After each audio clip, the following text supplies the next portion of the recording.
Thanks again. Good afternoon, everyone. So I'm Jay Easaw, and kudos to Jane for saying some of those words. Metabolomics is not an easy one. So I am giving you a talk today called Finding Peace in the Midst of Hell, My Observations of Patients with Cancer. And I don't intend for this talk to actually be very long, because I'm hoping that it'll generate some conversation. This talk came about because I usually give a different kind of talk. I give a talk with lots of data, lots of graphs, more things that look like that. And so I love talking about that. But, and when the Brain Tumor Foundation asked me to give a session, I said, can I give this? And they said no. They said, we would rather that you spoke about something more personal. So, my group in Calgary, we had recently met, and we invited some of our patients to speak to our group, to speak to the docs, the nurses, even the unit clerks. The whole group got together. We asked them one question: what could we do better? In all that you have been through, or your families have been through, what could we do or have done better? And what came about in that conversation was after that was done, the group had met again, and something came up, and that was that we noticed that these patients that we had invited to speak to us, and just our own observations of our patients, that there was a spectrum, and there was the spectrum of response. So someone gets diagnosed with a brain tumor. They go through cancer. They go through the cancer treatment, surgery, chemo, radiation. And what we'd observed was that there were some patients who did really well and others who didn't. And when I say did really well, they seemed to survive the treatment better than others. They got through it better. We know that the diagnosis and the treatment of a cancer and enduring the side effects of a tumor that might be growing causes suffering. There is, of course, the physical suffering. But we are so fixated as healthcare providers on the physical, right? Is your nausea okay? Is there diarrhea? Infection? And so often we don't get a chance, or we don't deal with mental suffering, social suffering, the fracturing of relationships, spiritual suffering. Why is God doing this to me, or why is this happening to me? And so I know, and I have treated in now nearly a decade of practice, thousands of people, brain tumor and other cancers. And there is no question that this is not an easy path.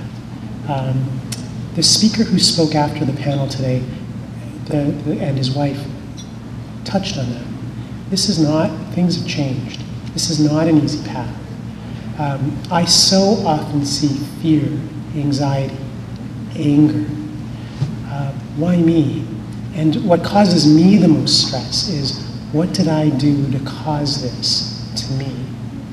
And it causes me distress because the reality is that the most common and most lethal tumor we see is a glioblastoma multiforme, and 99% of the time it is idiopathic or bad luck. It is not something that someone has done to themselves. So, and I gotta tell you, I have seen the best of people and I have seen the worst going through this. I have seen this fracture relationships, but in other cases it's made them stronger. I have seen families and friends come up to a patient and just stop and not know what to say. And if you are a family or a friend of someone, you may have experienced, like, what do I do? What do I say? What can I say? And I have seen patients who ask nothing of their family. They don't want to be a bother. They don't want anyone else to go through or endure what they're going through. But then I have seen the opposite, where patients ask too much of their family, expect their family to do everything, and that has consequences. And in the midst of all of this suffering, some people get through with a sense of peace. And I come back to that conversation that we had as a tumor group when we met, after we had this meeting with patients, about how there were some who found some sort of peace, some semblance of peace, which helped them get through. And so what I wanted to do is ask the question, what? How did they do that? Why were they able to do that? So this is not a laundry list of things you need to do. What I'm going to show you is a list of things that I've seen over the years that patients have done to give them that peace. And I want to be really clear that this talk is not about the end. It is totally about the journey, going through treatment, going through disease progression. And ultimately to the end, but it is not about the end. There are things that can be controlled. Symptoms can be controlled. Exercise, whether people work out, what they eat. Attitude, to some level, can be controlled. But what cannot be controlled is that, as a patient, you could do everything right, and the disease may still not respond. So this is not about prolonging survival. This is not about anything to do with that. It's about the journey there. And this is what I've observed. Oh, sorry.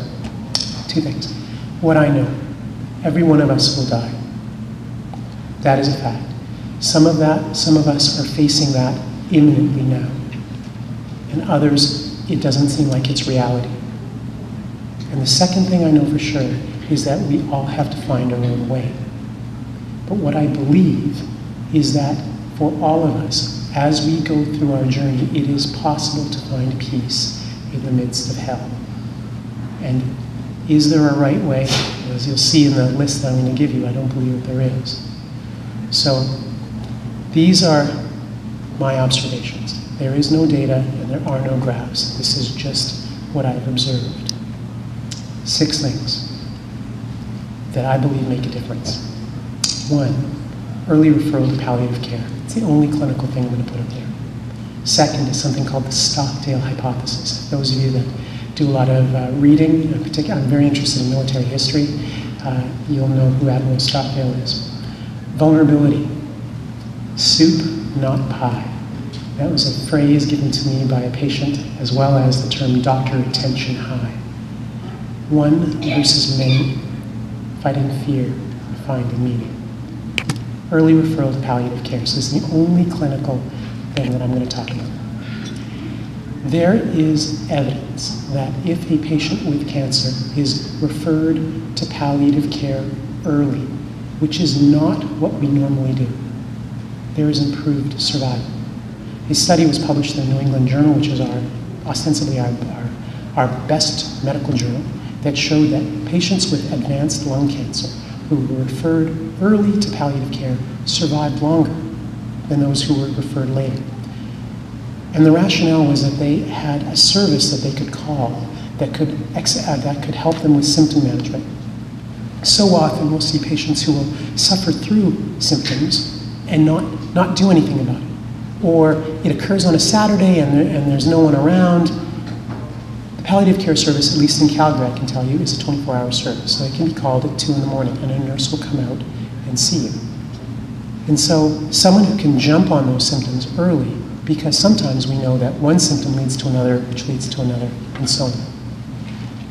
But the more important thing, I think, that comes out of early referral to palliative care is it addresses something that doctors are not good at doing, and I am guilty as anyone else, and that is talking about goals of care. So if you are me for a day, if you were me this last Thursday, you would have been in clinic and you would have new patients coming into the clinic. Some of those patients might have a variety of, well, they had a variety of different tumors. Some of them had, one of them had a glioblastoma. And so you imagine that we're trying to tell them about their diagnosis, the prognosis, the treatment. I have been accused of being a hope monger, that, we have long-term survivors in our clinic. Why can't you be that person, and the service will go to the wall to make sure you are that person? And it's hard then to have the conversation about palliative care. What would your wishes be if your heart stopped or if you stop breathing? Because that's the final question. So, and it really comes back to us wanting to focus on being positive. Yet there's not a lot of time to talk about it, and there's so much to talk about. But I have to tell you is that you have to have this conversation. This is a hard conversation. And if you don't have the conversation, someone else will make the decision for you. It could be me, if something catastrophic happens. It could be your family or your friends. And why is that a bad thing? It's a bad thing because it may not be what you want. I have seen time and again where this issue was not addressed, no conversation was had, and something catastrophic occurs. And the family starts to fight. If we say it was a male patient, the wife may say, he would have wanted this. The children may say, no, he would have wanted this. And what drives us crazy is the long-lost uncle who hasn't seen the brother in 20 years flies in from the US and says, no, he has to have this. And we don't know what to do. And so I'll tell you what happens in that situation. I decide. And you don't want that. You don't want that. You need to have this conversation. What do you want done? Even if you are not facing death imminently, it's called a personal directive. Write it on a piece of paper and sign it. If you want to go and do it formally, you can go through a lawyer. But if you write it and you sign it and you share that with your family, that's legal enough for all of us. So I cannot stress this enough. Someone will make that, has to make that decision. And it needs to be you, not me, and not others that may decide wrong. Goals of care. Second thing, the Stockdale Hypothesis. Admiral James Stockdale was a Navy fighter pilot. At the time he was a captain. And he was flying over Vietnam and was shot down and was taken prisoner. Broke his back, broke his knee, and was taken prisoner, and for 5 years was tortured and was abused and starved and kept in isolation for 3 of those years, where he didn't see anybody. And he survived. And because he was the commanding officer of this particular camp, the highest ranking officer, he was also de facto in charge of all the other military men that had been captured. And he devised a communication system, even from inside his cell, by knocking. And after a while, he was released into the general population. And what did he observe? He observed that some of the people who were captured survived, and some didn't. And he felt that so much of it was their approach or their attitude. The ones that he felt that did not do well fell into 2 categories. One, I'm done. I'm going to die. What's the point? Forget it. And the others who died, surprisingly, were those who were the super positive. I'm out of here. I'm going to be out of here by Christmas. And then Christmas would come. I'm going to be out of here by Easter. Easter would come. I'm out of here by Thanksgiving. No question. Thanksgiving would come. And what he found was that they would just get lower and lower and lower. They would have this goal, and it was what they lived towards. That day would come and then go. And I have observed the same thing with cancer patients, that there are 3 groups. One, I'm done. I got this cancer. I'm going to die. What is the point? I don't want chemo. I don't want radiation. I don't even want surgery. Just leave me alone. The other hand is almost, and I don't know how to describe it, is maybe a Pollyanna. I'm going to be okay. The treatment's not going to cause me any problems, and everything's going to be okay. And then when things start to go bad, that's when the problems start. I think the patients who have done the best in my observation are those who adopt kind of Admiral Stockdale's approach, which is, I am going to do everything I can to get out of here. And I am very hopeful that by doing this, I'm going to be that guy. But I am not ignorant to the fact that I am suffering and that I'm going to go through hell. this kind of realistic, this is what I'm going through, but hopeful. Those are the patients, to my mind, that do the best. So,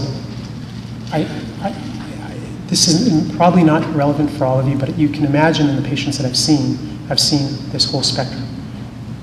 Either end doesn't do so well and doesn't seem to find that sense of peace, whereas those who have a realistic approach, this is going to be hard, but I'm still going to do everything I can to be that guy. Those are the ones that seem to do the best. So that is the Stockdale Hypothesis. Vulnerability. You are not pie. The medical system as it is now will treat you like a piece of pie. If you are sick and you are throwing up, we got a guy for that. If you're feeling sad, we got a person for that. If you can't pay the bills, we have a person for that. Right? We parse you into bits, and then we send you to someone who's got expertise in that bit. But our patients, one of our patients, her name is Jenna, who I'm going to just speak about in a second. She said, you treat me like pie, and I'm not pie. I'm soup. It all is a one big bowl. If I am feeling sick, I'm going to be sad. And if I'm going to be sad, I might take it out on my partner. And if I can't pay my bills and pay the mortgage, I'm going to be angry, right? This is not, I'm angry, send me to the anger person. I'm sad, send me to the sad person. It's, you got to look at this as a pot, as soup, right? And this is not what we do well. Our system is designed to treat people like pie. So, how do you get around this? One word, vulnerability. So often I'll go into a room and I'll say, hey, how are you doing? I am doing great. Excellent. No problems. And, and then I'll look over at the spouse and they're like, no. And that it may have been you, being the spouse or the patient, saying, no, things are not going as well. But why? Why do that? I think it's because they want to appear strong. The treatment is working. I am tolerating it. It is going to help me. And when as a clinical staff, nothing makes me happier than that, because I want the same thing. The treatment is working. You are tolerating it. You're going to be that one. You're going to be the one that's going to get through. So we all are in. Problem is that if we don't know it, we can't treat it. And who suffers? Right? Who suffers if we as a service don't know about it? The patient. So here's the solution. Very easy. Be vulnerable, which means just be honest. Chemo is not fun. You know it. I know it. And I need to know, we need to know if you're not coping. Because maybe we can do something about it. So I want to tell you about a patient of mine, Jenna. Jenna T. She is a young girl. She is 23 years old now. But when I met her, it was 2 years ago. Diagnosed with a metastatic hemangiopericytoma, which is typically a terminal diagnosis. She was 2 days from starting her first job as a teacher, something that she'd always wanted to do, she couldn't do. And she was that person. She'd come into the clinic, I am fine, I am doing great. In fact, I'm so great, yeah, you can't even believe it. I'd look over at her mom, and mom was, no. But this kept going on, until she crashed. We admitted her, we had to take care of her. And then she came out and she said, you know what, my life sucks. My life sucks. Chemo has been brutal on me. And I mean, her words were, it's kicked the crap out of me. Those were her words. She just started talking about it. And what happened? The nurses started spending more time with her. The doctors started spending more time with her, just because now we knew. And we made all the time in the world for her. So those of you that don't know, sometimes when, as a doc, we get into the rooms and we start talking, and sometimes we're taking too long, we'll get paged. We get paged to get out. Patients are backing up, and we got to be out of this clinic space. You got to go. And we would often get, and we call those rescue pages, like you have to get out of the room. And so I would often get rescue pages when talking to Jenna, as with the nursing staff. But here's what happened for her as a result. The more time we spent with her, the more time, as it would be with anybody, we would connect and learn more about her. And the more time we spent with her, she left feeling this high, and she called it DAH, a doctor attention high. That instead of coming in and spending the usual 10 minutes with her, whatever, 15 minutes with her, that the physician or the nursing staff actually took the time and stayed with her and talked with her for a while. And she would leave feeling high. Now, I don't know if that's true for you, but it was true for her, that the doctor went out of his way to hang out and spend more time. DAH, so it's a term that we use now. So if I take too long now in a room, or any of the clinical staff, the nurses now say, you were being soupy, or they use the term DAH. But I'm going to tell you that for her, being vulnerable made a difference, and that's what I'm advocating. Be vulnerable, be honest. You don't need to be Superman. We don't expect it. We love it if you are, but if you're not, it's all good. We will take care of you. One versus many. Cancer is brutal, but dealing with cancer alone is more brutal. I have inpatients, who I am the only person who visits them. Can you imagine that someone is admitted, they are sick, they're feeling brutal, and the only person that visits them is me to see how they're doing? How good is that? No, that's terrible. And so this is a hard thing to go through alone. So, and some patients may have family around, may have lots of support, but still feel alone. They are the one going through this disease. No one else really understands how bad it is. And the truth is, no one can really relate what it's like to have a craniotomy, have radiation to the brain, have chemotherapy. And the sad thing that I have seen is that at times I have seen patients who push their loved ones away out of anger, out of anxiety.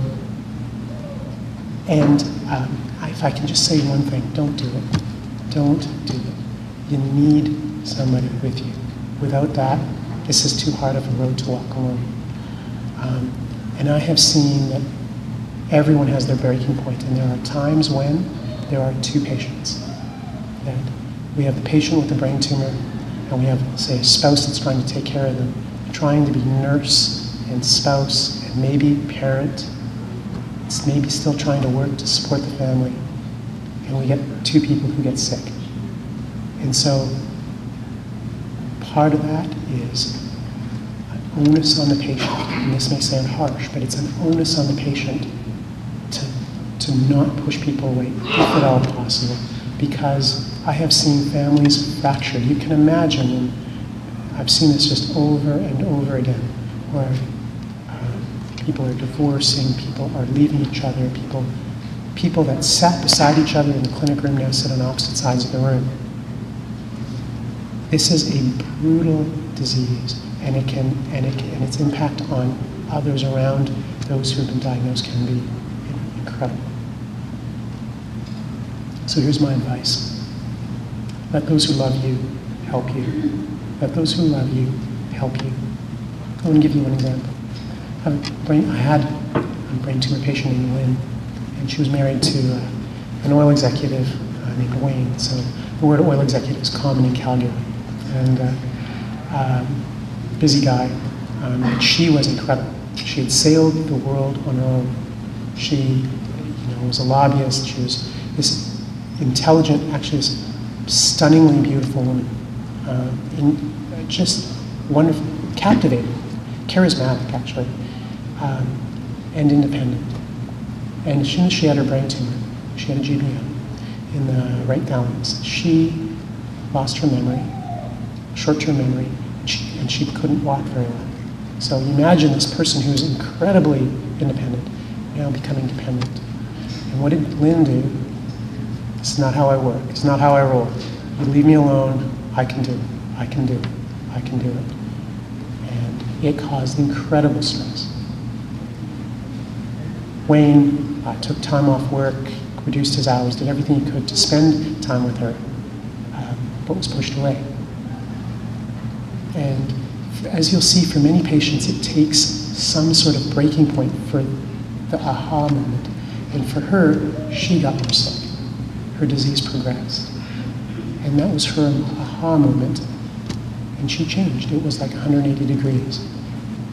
And it was wonderful to see because they grew closer, they traveled, they invited friends to their home, they were having dinner, they were just being with those that they loved.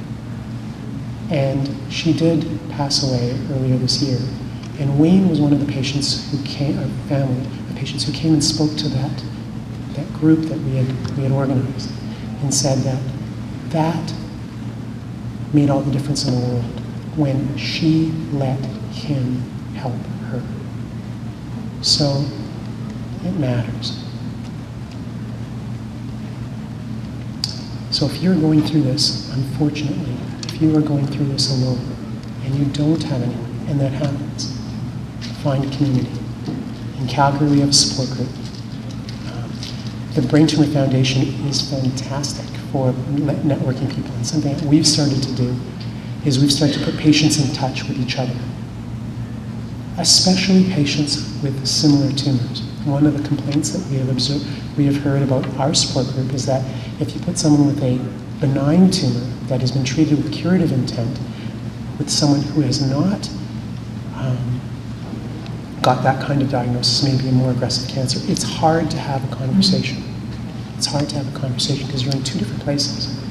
And so we have found that patients interacting with other patients has made a huge difference. So it's something that we actively do.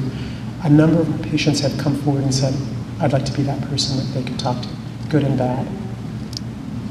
So my advice, do what you can to be with others. This is a road best walked with others. Accept the help of others and be honest about what you need. Fighting fear. How does one fight the fear of dying? The fear that you're going to change your personality, the fear that you cannot support your family, that you're going to be a burden. How do you fight that? I think one answer is not to fight this alone. And I think the second is spirituality. It's a word that people don't want to use, but I have seen that it makes a difference. For some, this is a faith in God, so I'm a Christian. So I have a belief that there is something more than just this life. But that could be Buddhist, Muslim, it doesn't matter. But for others who don't subscribe to that kind of form of faith, spirituality can mean other things. A connection with others, community, with the universe, even the earth. I just think that, I am struck by the peace that some patients have as a result of a faith. So I have a patient, his name is Gerald, and he has colon cancer, metastatic, and he developed something called Fournier's gangrene. You ask any doctor, what is one thing you don't want to have? Fournier's gangrene. So for a male, in between the testicles, the scrotum, and the anus is an area called the perineum. And if you get an infection underneath that skin, it becomes necrotic, and it's called Fournier's gangrene. And patients often have to lose their testicles, their penis, they have to lose their rectum, because you have gangrene in that area. You can't walk. You think of something bad, that's like 10 out of 10 bad. And I had a patient, his name was Gerald, and Gerald had developed Fournier's gangrene. He went to the OR, deeply religious man. And I had been treating him for years for his colon cancer. And then he developed this. And it was a complication of the chemo, because the chemo immunosuppressed him, and he developed this very rare complication. And I remember seeing him before the operation. Only 20% of patients survived the surgery. That's how bad it was. So I went in, odds were against him. My wife was there, I was there, and when you're in the presence of someone who's just at peace, and how good it makes you feel. I was in the presence of someone who was at peace, and he had been all the time that I had known him. But here, this is where the rubber hit the road. He didn't know if he was going to live or die. The surgeons didn't know if he was going to live or die, and as it turned out, he lived. And as it turned out, they didn't have to remove as much as they had originally thought. They had been caught early on. My point is that I think that having some sort of spirituality helps. How to get it? Lots of different ways. Prayer, reading, meditation, yoga, community. Out of all of these things, I want to just talk about one thing. So in Calgary, there's a large service dedicated to meditation. And the kind of meditation that's done in Calgary is called Mindfulness Meditation. And why do they do that? Because, so Calgary, like most of the big centers, are academic centers. So if we do something, we have to do it with research in mind to see if this is the right thing to do. And the research for mindfulness meditation is incredible. I mean, in terms of patients we give them less narcotics for pain. We give them less medications for blood pressure. But quality of life is incredible, to the point where I now have taken this up, and I can tell you personally that this is the fountain of youth. Like, go grab a book, go get a video. I think this is not denominational, it's just being present and just quieting yourself. And I have to say, to the point where this is something now that I want to introduce to my family. In fact, the guy who runs, Dr. Speck is the guy who runs mindfulness meditation at the Baker in Calgary. And I said, hey, I call everybody dude, so hey dude, can you come over to my house? I'll pay you. He said no. He said no, because he only does it for patients. So, but I think that at least in Calgary, this is very popular, and I really do think that there is something to this. So, just a little plug for the meditation part. I think there's something there. Last thing I want to talk about: finding meaning. You need a reason, if you're a patient, to keep going. And for some, it's I just want to live long enough to see Christmas, or to see someone graduate, or for a birth. Maybe it's to go somewhere where you've always wanted to go. I talked about Lynn and Wayne. Lynn had always wanted to go, I don't know, I think it was Barbados or something like that, and they went. And we modified her chemo, we sent her with a bunch of drugs that would get her through the 2 weeks that she went. But for some of you, you will find meaning in trying to help someone else. And for you, that might be participating in a clinical trial, because it may not benefit you, but the data might help someone else. I'm going to tell you that this has, I think, of all the things that I'll say, I think this is the one that for me is the most powerful. I have found that when the focus switches from me to you, when it's not inwardly focused but outwardly focused, that I have found patients develop sort of a reason to keep going. So I'm going to tell you about Allison. Her full name is Allison Wishin. Why am I telling you her last name? She died. She wrote a book. She has had a blog. She put herself out there. She had a GBM. And her goal in life was to raise money for the Alberta Cancer Foundation, but specifically for brain research. And for someone who had no idea how any of this stuff worked, how to do this, her impact in Alberta has been remarkable.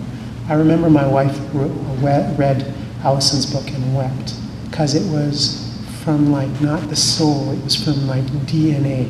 It was like, that's where she was writing from. And so Allison has probably had the single biggest impact of any brain cancer patient in Alberta, because this is where she found her meaning, is I'm in a bad place and I don't want this to happen to anybody else. And how do I do that? I'm going to tell you about Carmel. So he's a patient in my practice. He's an architect. In fact, he designed the library that's used by a family. It overlooks the mountains. You walk in, if you ever walk into the Crowfoot Library in Calgary, you will feel different when you walk in. And he made that. His specialty was libraries, but he made all these cool buildings in Calgary. But his passion in life is painting, and he paints flowers. And he couldn't paint anything. He lost the drive to paint flowers. And he came in and he was really upset. His life was over. He couldn't run his business. He couldn't paint. He didn't want to paint. And then he started to drift towards that, I'm going to die. What's the point? I don't want to do this. And we have a nurse. Her name is Jenna, and she came out. And Carmen was my patient, and so she said, "Jay, you have to go see Carmen." And she said, "You need to be soupy." And so now you know what that means. So she rearranged the rest of my clinic day so I could spend more time with Carmen. And we talked for a long time. And what he's doing now is he's painting a picture. He loves painting flowers. And so what we decided upon is that everyone in the Tumour group would email him their favorite flower. And he's going to paint a portrait of our group with each of us represented by our favorite flower. And I said, that's freaking cool. Like, that's amazing. We'll put that up. And we'll write a little story underneath of why he did that, how he did that, so other people are going to benefit. But I got to tell you, every time I have seen Carmel, this is what he talks about. This is what he talks about. For us, it may seem like a portrait of flowers, but for him it matters. And for me it matters, because I mean, this is, like, that's DNA stuff for him, right? It's DNA stuff. So I think that there are different ways to find meaning, but I think looking from me to you is, I think, a big way to kind of keep motivation and find meaning. So we just watched The Amazing Spider-Man 2 recently, and Gwen Stacy, for those of you that have seen it, in the graduation talk at the very end of the movie, she said this: "What makes life valuable is that it doesn't last forever. What makes it precious is that it ends." So my wish for you, for those of you that are patients here, is that you become hope. Try treatment. Don't walk away from it. Take care of yourself. Exercise. Do all the things that we kind of talked about earlier that your doctors always tell you to do. Try to help others. And there has to be a point to all this, and why bother? And it comes back to, for you have to find a reason to do this, a reason to go forward. You have to find meaning. Thank you.